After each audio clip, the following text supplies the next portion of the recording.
there's two things. There's believing in yourself and believing in the process. Maybe there's three. There's believing in yourself to be able to do it. There's believing in the process that you're going to work through with somebody. But then I think there's a lot to be said also about like yourself. So you believe very much in all of the clients you work with. And I think that makes a huge difference. There's something about if somebody's got an element of like uncertainty or doubt, there's a lot of strength comes from somebody else believing in you whilst you grow into that belief for yourself. So I think there's an element of that to consider. But yeah, I think looking back, whilst it's been a challenge at times, in many respects, it's been easier than I expected it to be. And how I think much opportunity and how excited I feel now has just made all of that worthwhile. Is your current success putting a lot of demands on you? If you're good at what you do, and you are, then everyone wants you. But that's no way to scale. If you're delivering spectacular results, you should be commanding higher fees, working with only the best clients. Welcome to the Hands Off CEO podcast, where world-class agency owners and consultants learn how to fully monetize their expertise and scale profits by doing less. Here's your host, Mandi Ellefson. Hi, this is Mandi Ellefson, host of the Hands Off CEO podcast. Today, I have Laura Cook, the CEO of Teal Vision Ltd. And Laura is one of our private clients. Laura, welcome to the show. Hi, thank you, Mandi. It's great to be here. Yeah, so the reason why I'm having Laura on the show is because Laura does fantastic work with manufacturing companies. She helps 7- and 8-figure businesses to predictably grow with less stress, more money, and to secure a bigger exit. And do you want to share your outcome statement with us, the outcome statement that you developed working with Hands Off CEO? Absolutely. So the promise that I have with all my clients is to add at least 100,000 in net profit within the 12 months, typically a lot more, all from existing resources, and it doesn't cost you an extra penny. And that's 100,000 pounds, right? 100,000 pounds, yeah. Yes. So how much is that in US dollars about? About 135, 140,000. Okay, got it. So for the companies you work with, that's a huge amount of profit because it's actual net profit. Just wanted to point that out, and you being able to guarantee that it's huge. I know that you've had a background working in this industry for 12 years, worked with Fortune 250 global manufacturing companies, and you have this really amazing expertise. What was it that brought you to the point where you're really looking at that to scale to that next level? So for me, I've always seen the potential in what I could do in organizations. I'd say a bit of a challenge has been kind of transitioning from the big global organizations to how to really position it and where the best fit is for me and my skills and where I can make the biggest impact in kind of those multi-million pound businesses and really apply it in a way that's accessible and not like overly expensive as well. So for me, it's like I started to get a bit of traction on that and understand where I could fit. And then I was really looking at how do I replicate this so it isn't always dependent upon me to be able to work more people. Yeah. Okay. So then I know one of the things for you is you were hitting up against a place where you needed to be attracting in more clients, better quality clients, as you were finding out. And also you recognized that you were limited on time too. So it needed to be replicatable so that you could scale it with a team. I want to kind of break this apart and how this has worked out for you, because I know that maybe we just start with how your business has changed in the past 6 months. Mm-hmm. And then we can actually break it down the piece by piece, what it took. How does that sound? That sounds great. Yeah. So then let's talk about your price point. So how has that changed? So my pricing has, I guess there's two main things that's changed with my pricing. The first is my fee, I guess, that I'm charging typically on a monthly basis is at least tripled since the beginning of the year. And my kind of average length of contract has gone from something that would probably be around 3 months up to at least a year in working with clients. So how has that been in you shifting from working? First of all, congratulations on that. I know that you put in a lot of hard work and there was some big shifts in your mindset that took place in you doing this. And there were a lot of pieces you didn't have in place. And like, I hope you don't mind me pointing this out, but I was just looking and I realized that you actually don't even have a website up right now. No, yes. Yeah. Yeah.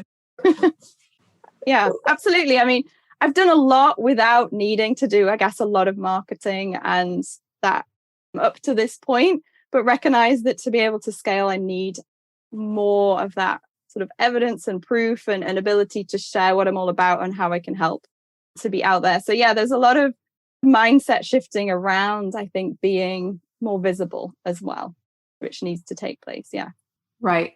Well, and one of the things I want to point out is that, Laura, you have been able to make these big shifts happen without things being perfect, without you having all these things in place. I mean, I didn't even know that you were doing this even without a website up yet. And maybe it's just down temporarily. And by saying that, it doesn't mean that your company is a startup that has no credibility. What I'm just saying that is your proof that you can create really incredible results, not without having all the things that you expect that you need to have in place first. Mm-hmm. Yeah, absolutely. Yeah.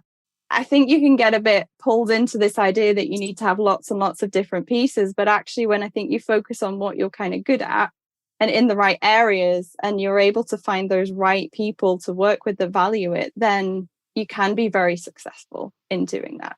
Yeah. And I guess that's what I find. I mean, I've spent the last 6 years without really a website. Really, it's purely just a LinkedIn presence. And that's kind of been enough to build credibility and kind of springboard it from there. So yeah, you don't need all the pieces. And I think you're right. I think just taking action has proved time and time again to be the main differentiator of how far you can get. Ooh, I love that. Taking action. Repeat that again. Taking action is the main differentiator of how far and how much progress you're going to take. Yeah. I love that. I wanted you to repeat that. That is so critical. And I know that one of the things that I've definitely noticed about you, Laura, is that you're a big action taker, but it has to feel good. It has to feel aligned for you to take that action. Do you want to say more about that? What were the parts where you felt like you hit up against a wall and you weren't able to take action? And how did you break through that? Yeah. So I guess there's a number of places that feel like I can butt up against walls. I definitely need to feel in integrity with what I'm doing. And sometimes I think around the marketing side, it can feel conflicting to me that you're sort of making a promise or that you're sort of claiming you can do something. And sometimes it can feel like you're trying to convince somebody. And that certainly sits really uncomfortably with me. And it's something that I've had to kind of work around, understanding how can I communicate what I do with integrity, provide kind of evidence around being able to do that. So you feel like, I guess it's knowing yourself, you're credible, but then being able to demonstrate that in a credible way to other people. So that's kind of one aspect. I think another aspect for me has been, whilst I work an awful lot with money and I can help people make a lot of money, I also have a preference to work with people who want more than just wealth. They want more than to just make lots and lots of money. They want, for example, to build a business that also, creates amazing jobs and they're looking after their employees, or they're trying to make some sort of bigger impact, or they're perhaps like looking to become much more of a green sustainable manufacturer. So I'm always looking to work with people that have a bigger vision of what they're trying to do, and in helping them create more financial sort of success, I'm helping them do more of that. So I've always kind of had a little bit of a friction around, well, how people might perceive I just care about the money, but actually it's like, I believe that, by helping people generate more money and improve the performance, it's going to lead to a knock-on effect in so many other ways. So I can be a little bit more selective, I guess, over who I choose to work with, but at the same time, it can lead me to hitting up against a wall of, how are people perceiving, and do they think I'm just this kind of money-driven person, which can be quite conflicting when that's what you're kind of talking a lot about. So yeah, two of the main things. Well, thank you for sharing that, because one thing I appreciate that, because I know that that's something that you've made a lot of progress on and you're continuing to still make progress on. And, we're 6 months in. So aren't we about 6 months in? Is that how we are? Since January, yeah. Right. So we're like midway through the process of you really scaling up your business, but this is really stage one, the stage one of generating the demand, where if you don't, how can you scale your business if you don't have the right offer that attracts the right type of client that is going to overcome those objections, and it will help you actually have the volume so that you now need to scale it. Mm-hmm. Mm-hmm. So now that you've gone through this, let's talk about the contract length. I mean, I know you've gone through some 3 months to 12 months on these, and you mentioned that you reduced the number of clients, so you've still retained the same level of income. Mm-hmm. Yeah. So talk a little bit about how do those changes that you made there impact your ability to scale the company?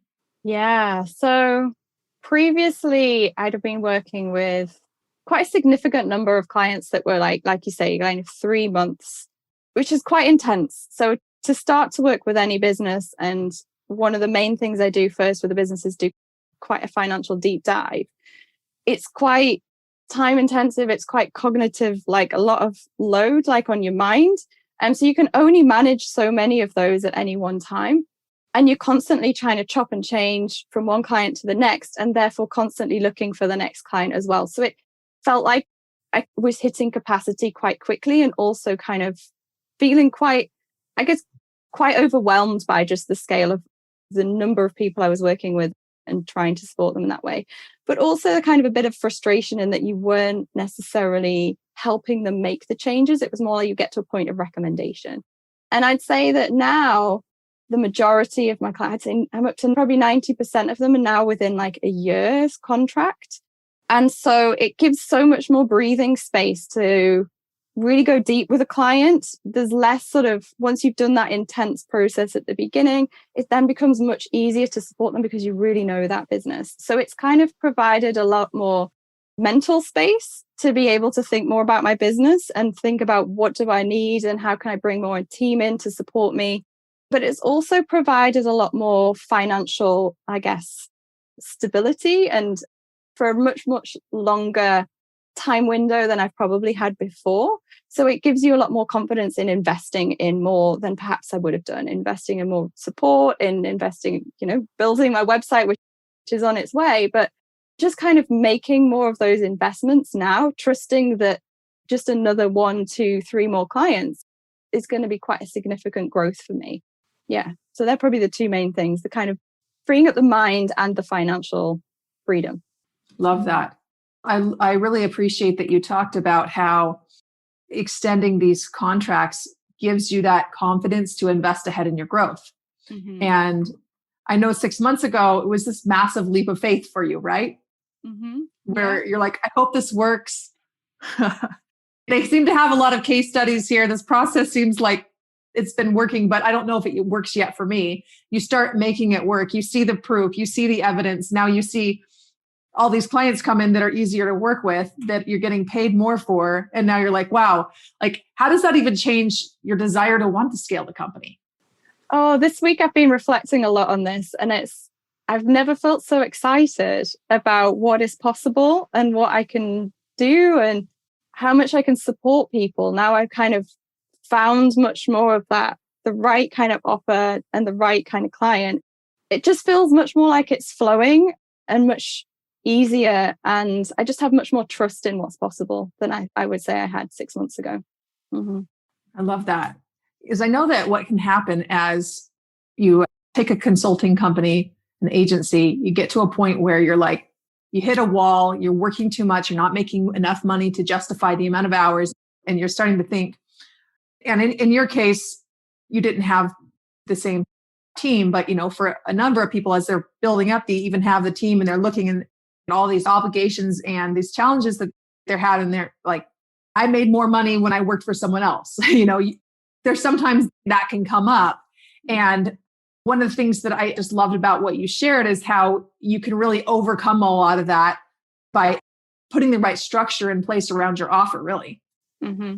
Yeah, absolutely. Absolutely. And I guess in the 6 months, you touched on it before, in that 6 months, it's like I've completely replaced the income that I had from previous, the previous year. So I guess it's a sense that I've been able to make a massive transformation, but my profitability and my time availability has increased, even though the revenue is kind of probably stayed at a similar level, but it's just that massive shift in actually I've probably got a third of the number of clients I had before, and it's just frees up so much space to be able to do that. So what you're saying is you have a third of the level of the clients as you did before. You are making the same gross and you're profiting more? Yeah. Mm-hmm. Yeah. Wow. Way to go. That's exciting. Thank you. So looking at where you're at right now, what's next for you?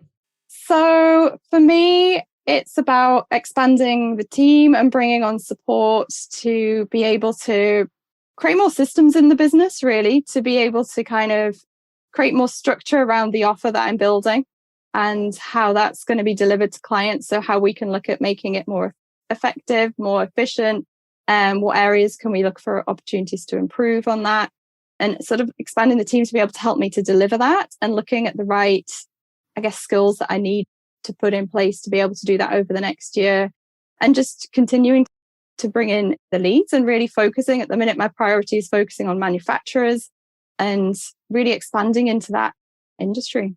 So Laura, you have a really clear pathway moving forward to scale your company. You're confident about that you have the cash to be able to invest in it. You're confident that you could bring in the right types of clients. Well, I just want to ask you, how is this new offer that you put in place? Let's actually call it what it is. What is your offer called now? So the manufacturer's profitable growth machine. Right. And that was the one with the guarantee of adding 100 pounds of net profit. Okay. So once you have this manufacturer's profitable growth machine, how has that made it easier for you to sell? It feels really easy to sell. So just a couple of months ago, I signed up 2 clients pretty much to this program. It's a slightly refined version that I've got now, but pretty much into the same program. And by selling the outcomes that they were looking for, rather than previously explaining the process we would be working our way through and specifically what we would do and how it would work and what the benefits would be. But by focusing on the outcome, people were just so excited about it. It just made such a difference. They weren't so bothered about the detail around how we were going to get there. They were just like, I want that outcome. I believe you can help me. And it just made the conversation and so much easier. So then it made the conversation so much easier and it tripled the price point? Mm-hmm. It did triple the price point. Mm-hmm. Yeah, exactly. So let's rewind back 6 months ago, or maybe even earlier than that, because I know we had been in conversation a while before that. If I would have said, hey, Laura, you know what? Did you know that it's going to be easier for you to sell and actually triple your price point? What would you have said? I think intellectually it might have made a bit of sense, but I think I would have struggled to believe how it was going to work and how it was possible. Mm-hmm. So what would you say to people who are kind of in that place where they're doubting themselves and they're doubting that something like this could really work for them? I think one of the things when I look back is that there's 2 things. There's believing in yourself and believing in the process. Maybe there's 3. There's believing in yourself to be able to do it. There's believing in the process that you're going to work through with somebody. But then I think there's a lot to be said also about like yourself.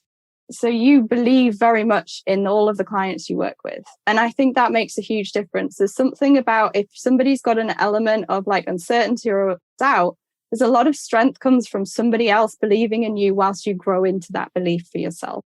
So I think there's an element of that to consider. But yeah, I think looking back, whilst it's been a challenge at times, in many respects, it's been easier than I expected it to be. And how I think much opportunity and how excited I feel now has just made all of that worthwhile. Mm-hmm. I love that. Well, I'd love to just showcase you, Laura, and some of the great results that you get, because the only reason why this works is because of all the years that you have spent building up your skill set, building up your results, your case studies you have in your past. You've already done all the hard work. This is just moving some pieces around at the top so that you can actually capitalize on all of the wonderful expertise that you have already. So what kind of results have you gotten for clients over the years? What kind of outcomes? I guess one of the clients I recently have been working with is a manufacturing business. And one of the first things we were able to do was identify quite quickly about £65,000 worth of profit that we could instantly add to the business. We kind of were able to do that within just a couple of weeks, identify that. Over a bit of a longer term, we were able to significantly increase his cash flow. So we tripled the kind of cash flow, the amount in the bank he had, like at the end of each month, kind of within a couple of months, we were able to do that. Also, over the process of about a year, we were able to increase his EBITDA. I'm not sure if that's, you have that EBITDA as well, but that's kind of operating profit. We tripled 6 times that within the first 4 months. So there was a lot of things that we could leverage there really quite quickly once we were able to dig under the surface of what was going on in that business. And they're just continuing to grow and continuing to improve their profitability, but they're just so much more laser focused on how they can do that and what kind of the levers are in the business to be able to do that. Another similar-ish business, but they were an online retailer where they were probably, I think they were about year 5 in their business, and they'd been taking out all of these loans to fund the growth, which is kind of to be expected with a profit-based business. You do need quite that investment to start with, but they were at the stage where they were just constantly dependent on these loans. And when we really dove into looking at their financials, they'd never quite reached a place of profitability. So we dove a lot more into that, and we were instantly able to identify why they weren't making a profit and be able to fix that. So we fixed that within kind of about a week of just looking at the business as we just dug into all the numbers. And over a short period of time, we were able to increase their revenues, and therefore they were able to start growing without having to take on more and more loans. Of course, they still needed to repay the loans they had, but they didn't need to take any more out, which was quite a transformation for them. And it just felt a lot more freeing that they could see an end in sight to get this business to where they wanted it to be, instead of feeling a little bit like a weight around their neck, knowing that it was growing and it was getting there, but it just felt so slow and hard work for them. So that was quite an amazing transformation for them as well as they grow in their business online. Yeah. Mm-hmm. Wow. Really incredible results. And one of the things that I love about where you're at now is that because your skills are so fine-tuned and you really are good at what you do, you were able to take even very difficult businesses and transform them very quickly, which is why you were able to create results in 3 months for some of these businesses that were, I know that you have saved a number of businesses that were just like on their way out the door. They're about ready to go into bankruptcy. And that's really difficult to be able to do that. And one of the things that I love is that you were able to build upon some of those examples, some of those case studies, and then transfer it over to the kinds of clients that you want to work with for a longer period of time. And I remember that transition that you made into that. And just even looking at you, you just have so much more ease about how you run your business than even just such a short while ago. So it's really exciting for me to see it, Laura. Thank you. There has been definitely a shift in the clients. I think I definitely had a few that were, like you say, in quite crisis mode, which is obviously stressful for their business and can also be quite stressful for me. And it has been quite a transition in looking at, okay, whilst I can certainly still help those, actually my skills are actually just as valuable and could create quite a significant transformation on companies that are in less state of distress, but still like the finances are perhaps not where they want them to be, and that there's still an opportunity for them to improve their performance, really. Yeah. Yeah.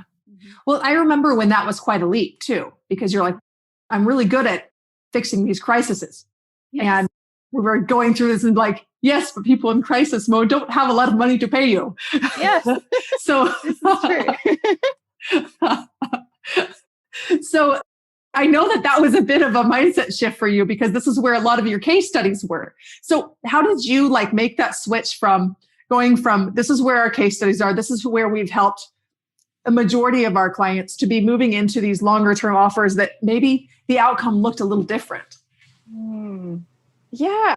A big part of it for me was still recognizing the value in helping those people. So there's something about getting someone out of a crisis. It could feel like you're sort of saving and rescuing, and it can kind of be, I guess, a nice little ego boost that you're doing something quite significant and meaningful.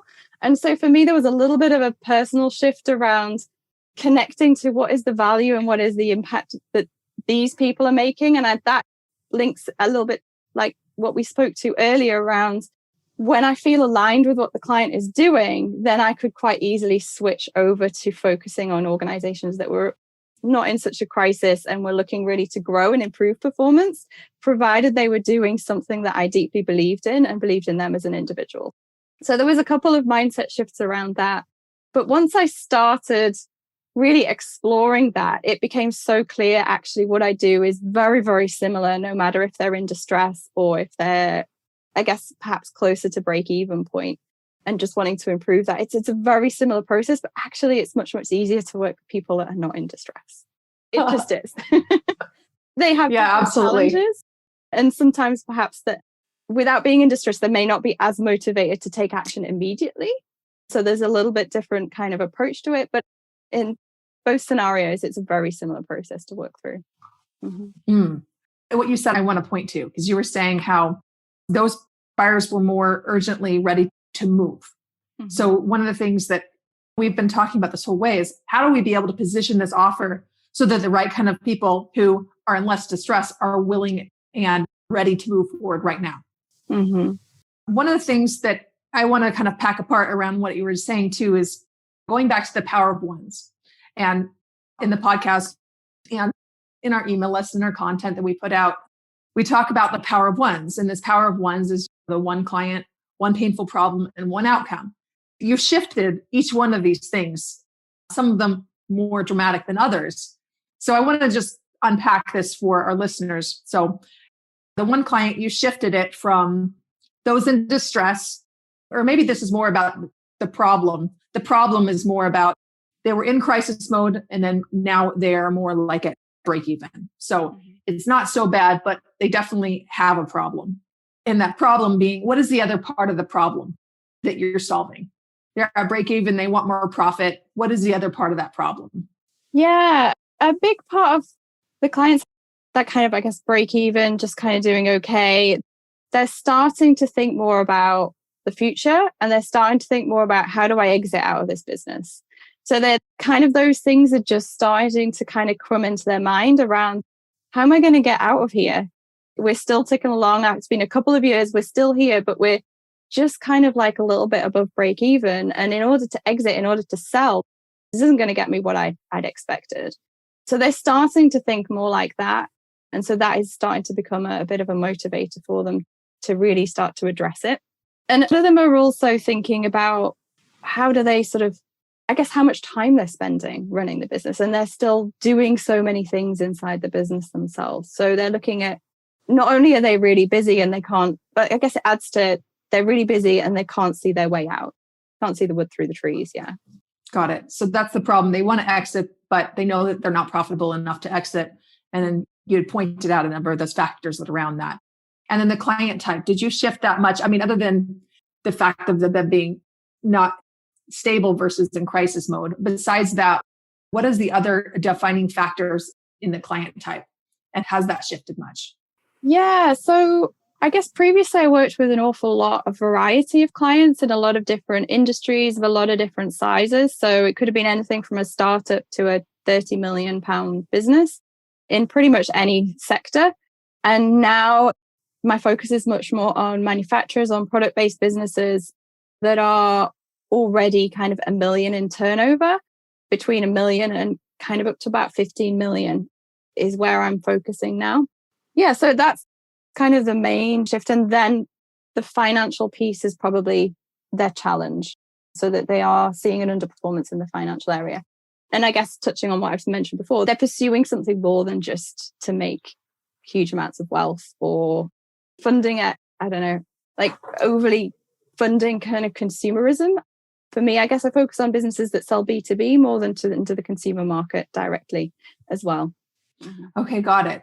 So then having that client type and also the problem that you were solving for them, being clear on those two things, how did that impact your ability to create a bigger outcome, to make a bigger promise? Or maybe your confidence around making a bigger promise? Like when you had those two things narrow it in, did that make it easier to make that promise, to make the connection? Yeah, I think certainly by choosing the size of business and the type of business I was working with allowed me to have more confidence in the size of the promise that I could offer for sure. So it gave me a lot of confidence around that. And I think being more selective over who that business type is allows me to be much clearer in the stages that we're going to go through, and therefore articulating it to them in their own kind of language that they can understand. So before, I guess I'd worked with service and manufacturer, and they talk about business in quite different ways. But by just focusing on one, you can much more easily speak to them in a way that they relate to. Mm-hmm. Got it. So then it sounds like that's been a huge factor for what's made it easier for you to be selling these clients at, triple the price point. Well, Laura, is there anything else that you'd like to add about the journey, or anything that you were surprised about that you didn't necessarily expect was going to happen? I think for me, I'd say the beginning of the journey since joining Hands Off CEO, I feel like I was probably still in the stage of I wanted to make sure this happened. I was like pushing it to happen and very much wanting to do everything you were kind of asking us to do. And it felt like, I guess I was in this place of I need to make sure this happens. And something happened a few months in where I was like, it shifted to a state of kind of trusting it was going to happen.